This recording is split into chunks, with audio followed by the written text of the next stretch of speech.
Hello friend, नमस्कार। मैं दिनेश शर्मा। आज आपको धनु लग्न के विषय में बताऊंगा। किसी जातक की धनु लग्न हो तो उसमें कौन से ग्रह योग कारक होंगे और कौन से योगों से उसको धन लाभ हो सकेगा। और भावार्थ रत्नाकर का एक छोटी सी बुक है, उसमें बहुत अच्छे योग दिए हैं, उसके विषय में बताऊंगा। भावार्थ रत्नाकर से धनु लग्न में कौन से योग दिए हैं। किसी लग्न के लिए अच्छे ज़्यादा योग दिए हैं, किसी लग्न के लिए कम दिए हैं। तो धनु लग्न के लिए कम ही योग बताएं। चलते हैं आगे। धनु राशि सेक्टेरियस, इस प्रकार से सिंबल है धनु का, धनुष है ना। और काल पुरुष की जो राशि है, काल पुरुष की कुंडली में ये शरीर काल पुरुष है। ये काल पुरुष में ये संकेत है धनु का पैर का, मतलब ये जनन अंग के नीचे वाला भाग जंघा, जंघा का ये प्रतिनिधित्व करता है ना। कौन? धनु राशि। ठीक है, चलते हैं आगे। धनु राशि का धड़ अश्व के सदृश है। वह प्रकाशमान तथा धनुषधारी है। घुड़सवारी में निपुण, शस्त्र में निपुण, घुड़सवारी में निपुण, शस्त्र में निपुण तथा साहसिक कार्यों को करने वाली यह राशि हाथियों, रथों आदि में निवास करती है। आदरणीय के.एन. राव साहब ने कहा है कि जेमिनी ज्योतिष में वो बात करते हैं, उसमें धनु राशि जो है उत्थान पतन का कारक है। यदि जेमिनी से किसी की धनु की दशा चलती है, जेमिनी की दशा पद्धति से, तो उसका उत्थान पतन का कारक है। या तो उसका उत्थान होगा या तो पतन होगा। तो इस प्रकार से ये धनु राशि, धनु लग्न, धनु राशि बड़ी खतरनाक है। धनु लग्न की कुंडली का ये सैद्धांतिक विश्लेषण है। ऋषि पाराशर ने जो सिद्धांत बताया वो सिद्धांत का जस्ट विश्लेषण है। कोई जातक ये ना अपने ऊपर इस प्रकार का ना ले। हाँ, लेकिन उसकी कुंडली ये जानने से, धनु लग्न से, ये वीडियो देखने से वो ये जरूर पता लगा लेगा कि उसकी कुंडली में फला फला ग्रह काम का है, ये योग कारक है, ये योग कारक नहीं है, कौन सा ग्रह मारक है, कौन सा ग्रह मारक नहीं है, इतना जरूर पता लग जाएगा। ठीक है, धनु लग्न की कुंडली के लिए योग कारक ग्रह और अशुभ ग्रह का विवरण। इसमें सूर्य शुभ ग्रह कहलाएंगे सूर्य, बुध, सूर्य मंगल बुध। पाप ग्रह कहलाएंगे शुक्र, शनि, गुरु, चंद्र। और मारक ग्रह कहलाएगा शनि। और योग कारक ग्रह होगा सूर्य, बुध। अब जब मैं मारक कहता हूं, इसका ये मतलब नहीं है कि उससे वो मर जाएगा, उसकी मृत्यु हो जाएगी। भैया मृत्यु आजकल तो भारत में जो है आयु प्रत्याशा बहुत बढ़ गई है। हर एक आदमी 60 साल के ऊपर जीता है, समझ गए ना। और जो है मृत्यु पहले होती थी, कोई जमाने में ना टीके लगते थे, कुछ नहीं लगते थे, तो सब ज्योतिष के ग्रंथों में मृत्यु के बारे में लिखा है कि ऐसा हो जाएगा तो मर जाएगा, वैसा हो जाएगा तो मर जाएगा। अब कोई नहीं मरता है। यहाँ तो बड़े से बड़ा रोग होता है तो उसको डॉक्टर जिंदा करके रखते हैं। ठीक है, तो मारक का मतलब मृत्यु तुल्य कष्ट समझ लेना, बाधाएं समझ लेना। हर बार वो जब 70 के पास, 60 के बाद आदत मारा। हाँ, किसी एक आध आदमी की कुंडली में अपवाद, एक्सीडेंटल, ऐसी दुर्घटना, घात दुर्घटना के योग होते हैं, वह अलग मैटर है। सफल योग में मंगल गुरु का सफल योग है, सूर्य गुरु का सफल योग है, सूर्य बुध भी सफल योग है, लेकिन बुध है निकृष्ट। अब बुध क्यों निकृष्ट है मैं आगे चल के बताऊंगा। निष्फल योग में मंगल और बुध का इसमें सफल योग नहीं, निष्फल योग है। चंद्रमा अष्टम होने से अशुभ है इस कुंडली में। ठीक है, लेकिन ये भी कहते हैं कि चंद्रमा को अष्टमेश का दोष नहीं लगता।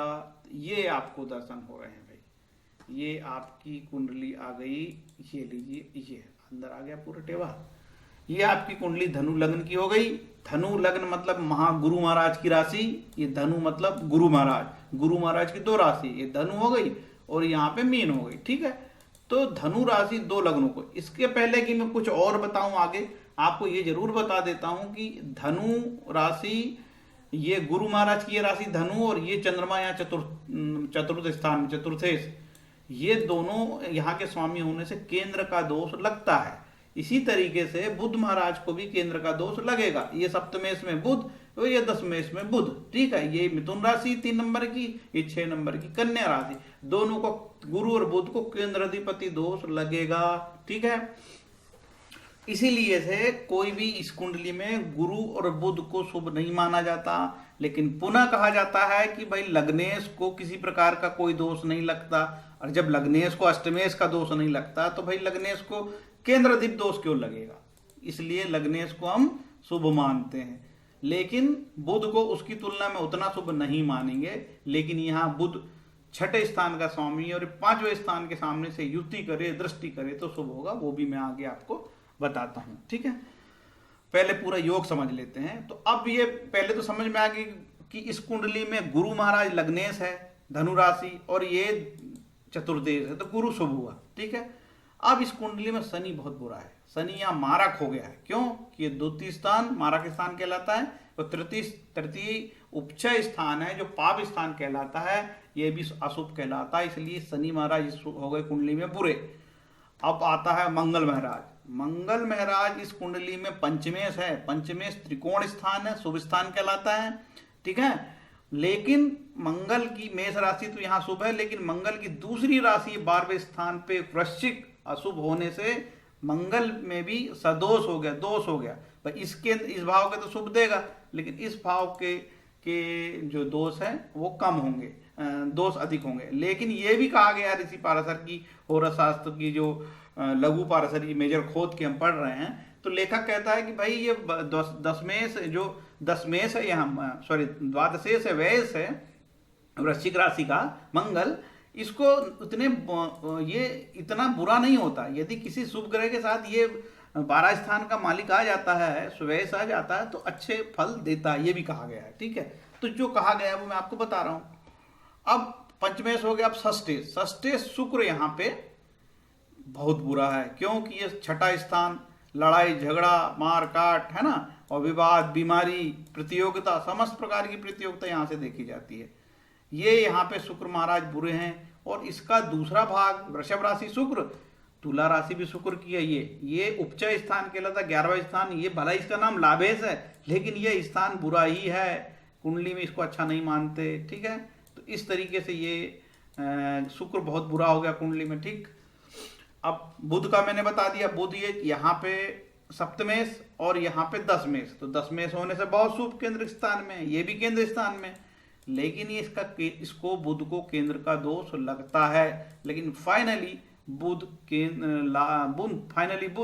योग कारक होगा, क्योंकि यदि वो सूर्य के साथ युति दृष्टि करता है नवमेश दृष्टि की, तो लाभकारक हो जाएगा, ठीक है।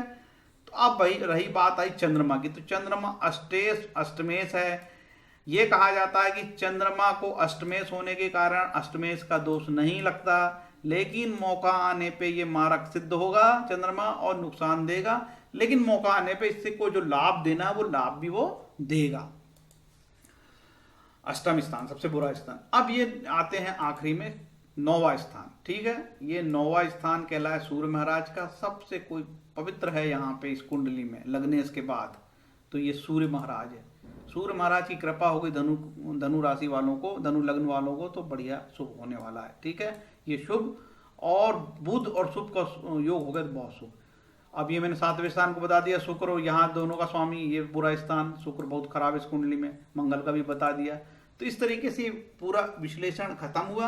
अब मैं आपको योग बता देता हूँ। यहाँ पे इस कुंडली में यदि इस प्रकार से हो, कहीं बुध यहाँ पे बैठ जाए और सूर्य महाराज कहाँ गए, सूर्य यहाँ बैठ जाए, और दोनों के देखिए बुध की राशि यहाँ और सूर्य की राशि यहाँ, दृष्टि परिवर्तन, तो ये बहुत वो शुभ कहलाएगा। यदि इस प्रकार से भी होगा तो बहुत शुभ कहलाएगा, ठीक है। बुध शुक्र 9 में आ जाए, और यदि बुध शुक्र यहाँ आ जाए तो भी ये शुभ होगा। और यदि ऐसा कोई दृष्टि परिवर्तन हो, बुध महाराज यहाँ के भले ही नीच के हों, दृष्टि यहाँ दे रहे हों, तो वो शुभ होगा।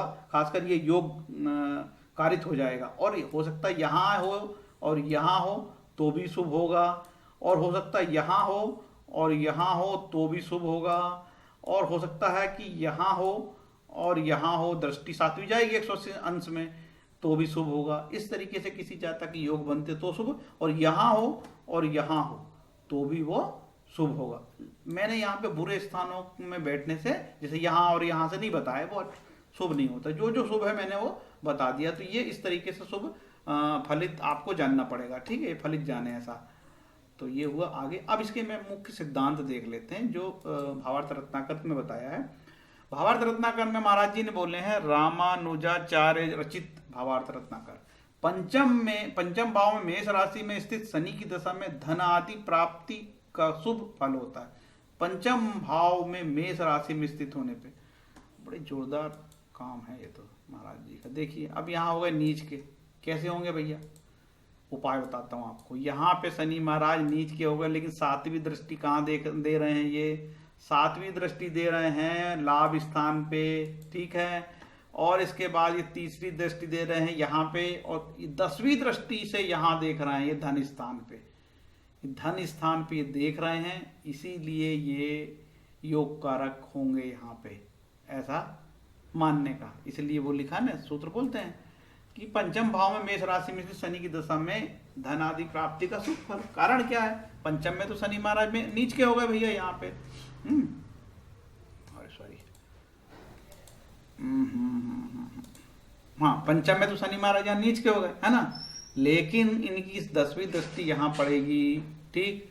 इससे ये धन स्थान पे दृष्टि दे रहे हैं 10वीं, और इसका एक दृष्टि ये लाभ स्थान पे दे रहे हैं, ठीक।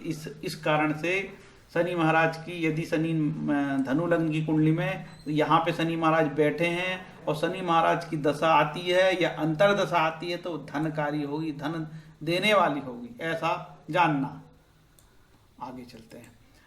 धनु लग्न हो तो एकादश शनि बहुत धनादि देने वाला होता है, और कोई लग्न हो तो एकादश शनि बहुत धनादि नहीं देता। अब हम धनु लग्न में एकादश स्थान पे शनि को बिठा के समझते हैं।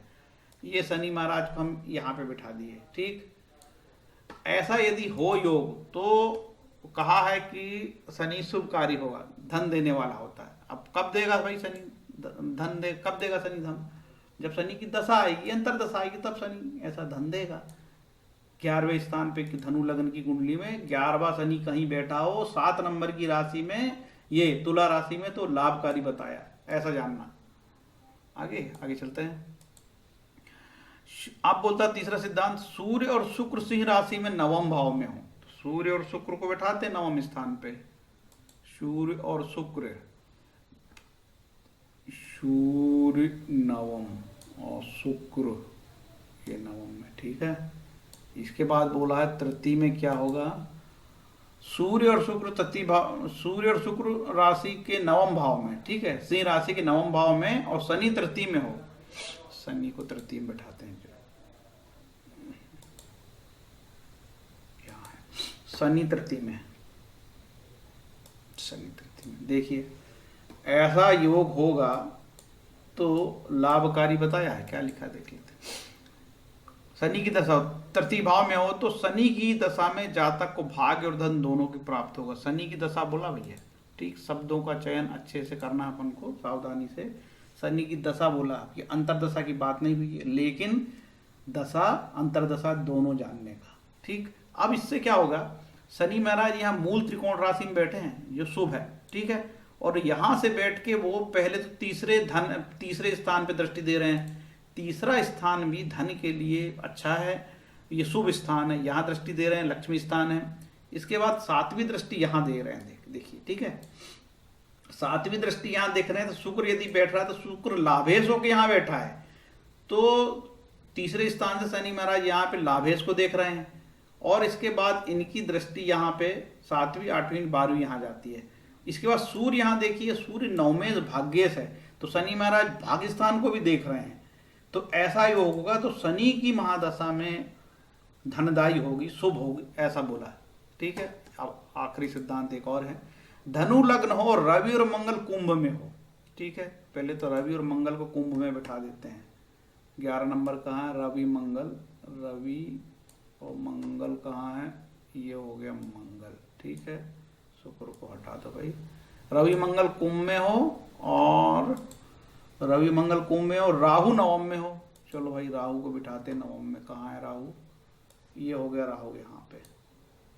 ऐसी स्थिति होगी, ठीक है, रवि मंगल शनि हटाते हैं यहाँ से, ठीक। ऐसी स्थिति होगी कि कुंभ में रवि और मंगल हो, सूर्य और रवि है, और नवम राहु हो, तो बोला है कि बहुत पॉजिटिव बात कर। भाव में राहु तो कि दशा में जातक पुण्य तीर्थों में स्नान करता है, ठीक है। तब पुण्य तीर्थों में स्नान कौन करता है, आदमी के पास पैसा हो, लाभ कमा रहा हो, तभी तो जाता है भैया पुण्य करने, हैं, सही है कि नहीं, करेगा। सॉरी, करेगा। अरे भाई क्या हो रहा है,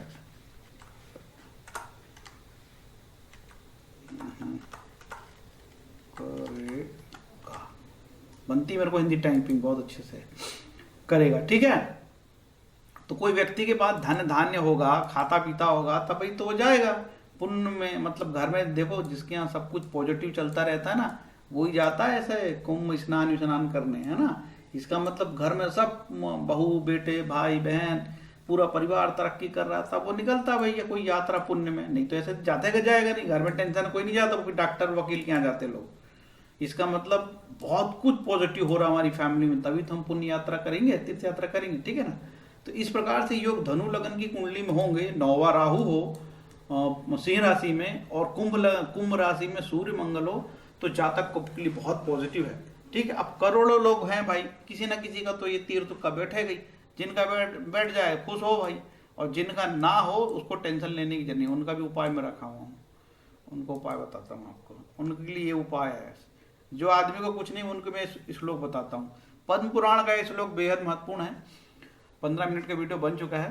अप्रारब्धम फलम पापम कूटम बीजम फलोन्मुखम क्रमणेव प्रलियेत विष्णु भक्ति रतात्मनाम। जो लोग भगवत भक्ति में रत है, उनके सारे पाप कर्म चाहे फलीभूत हो चुके हों, सामान्य हो या बीज रूप में हो, क्रमशः नष्ट हो जाते हैं। अतः भक्ति की शुद्ध कारणीय शक्ति अत्यंत प्रबल है, भक्ति पवित्रम कहलाती है, ऐसा लिखा है पद्म पुराण में। रेफरेंस यदि किसी को चाहिए, पर्टिकुलर इस श्लोक को जानना है आपको, कई जिज्ञासु किस्म के प्राणी होते हैं कि भैया ये कहाँ से बता रहे हैं महाराज, बता रहे हैं सही है कि नहीं है। तो एस्कॉन की गीता है, उसमें अध्याय 9 चैप्टर 9 श्लोक नंबर 2 में जो पटपर दिया है, तात्पर्य दिया है, उससे आप देखने मिल जाएगा। हिंदी में देखो तो, अंग्रेजी में भी देखो तो मिलेगा, हिंदी में भी देखो तो मिलेगा, ठीक है। इस्कॉन की गीता चाहिए, बाकी गीता नहीं। गीता तो कई प्रकार की भैया, जिसके हाथ में लगी है वो गीता का विश्लेषण कर दिया। गीता का तो फिर कैसे खेल ही है।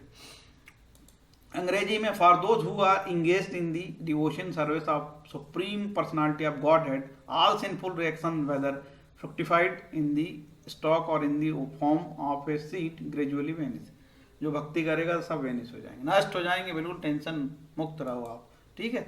अब भाई इतने सारे योग बताए धनु लगने, किसी का कोई पला ही नहीं, उसको समझ में ही नहीं आ रहा यार, एक भी योग नहीं पकड़ा है ना, उसका बुरा ही बुरा हो रहा। तो उसके लिए तो ये हम बताएंगे भाई भक्ति कर भाई। अब जो गरीब आदमी कहाँ से वो पैसे लाएगा और बड़ी बड़ी पूजाएं करेगा। सभी हर एक संपन्न व्यक्ति के लिए अच्छा डॉक्टर, संपन्न व्यक्ति के लिए अच्छा वकील, जिसके पास पैसे हैं उसको अच्छी सलाह मिल जाती है, अच्छा ज्योतिष मिल जाता है, अच्छा कर्मकांडी ब्राह्मण मिल जाता है, और जिसके पास पैसा नहीं उसको कुछ नहीं मिलता, ठीक है ना। इसलिए कौन था, इसलिए तो हम भक्ति कर रहे हैं भाई, भगवान की भक्ति कर रहे हैं, इसमें थोड़ी पैसे लगते हैं।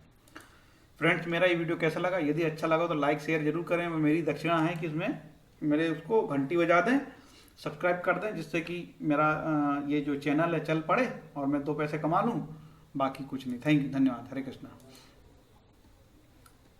ये हो गया बंद।